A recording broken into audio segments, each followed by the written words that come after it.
Hello again, witchy people. YouTube Pagan Challenge 2018, second time around for me. And once again, I'm still in bed, so I do apologise for that. And the letter I choose today is F for familiar. And I know this is something that quite a few people have done already. So this is just my take on it.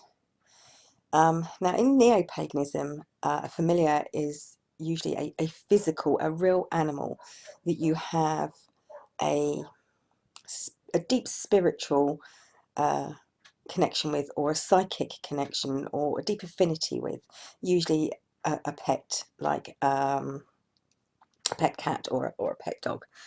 And that is the neo-paganism version of a familiar.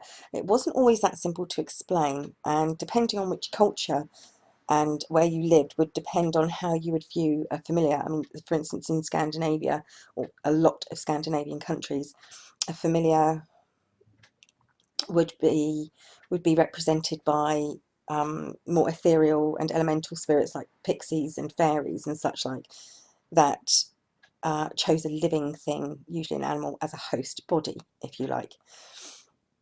The only, I think, pagan path that still sees familiars in a more traditional, old-fashioned sense, if you like, is the shamanistic practices, or shamanistic practices, who view familiars as a spiritual entity,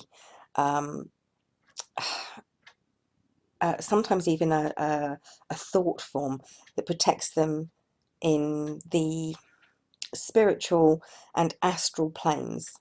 It's like a protective guardian, and that's kind of closer, really, I think, to the more traditional views of what a familiar is. And I think I did mention it on when I did see the second time round. I mentioned about cats and how the cats thought that.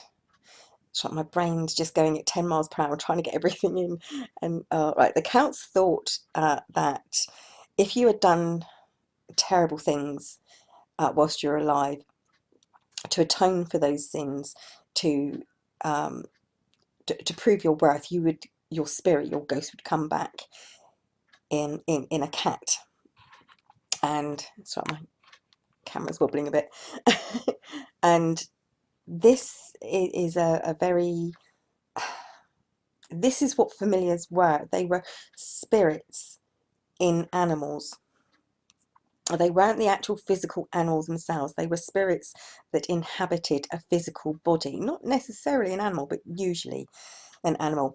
Now, unusually enough, during the Salem witch trials, there weren't very many accounts, if any, of familiars. I think there was one where a man used a dog to attack his neighbour or something, but it was quite rare. This was more of a European and especially English, Welsh and Scottish thing, of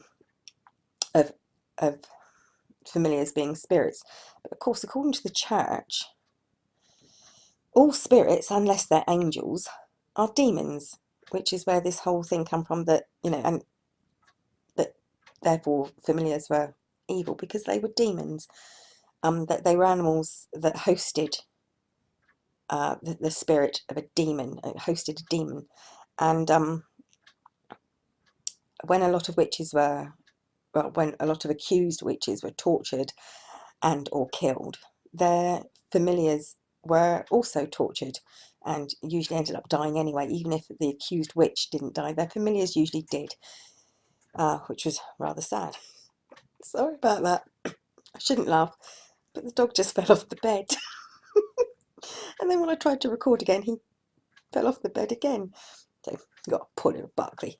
Anyway, right, to finish up on my YouTube Pagan Challenge 2018, letter F for familiars. Obviously, not being a Wiccan, I don't know if this is true, but there are, other than Wiccan, there is a Wiccan belief, and several other practices also believe that a familiar isn't chosen, it chooses. So, and the best way to bring a familiar into your life is to meditate and encourage the familiar to come into your life, and it will choose you. You can't choose it.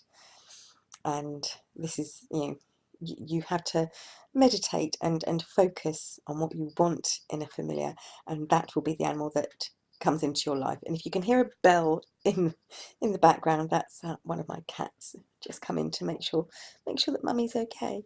Oh, the dog didn't hurt himself when he fell off the bed twice.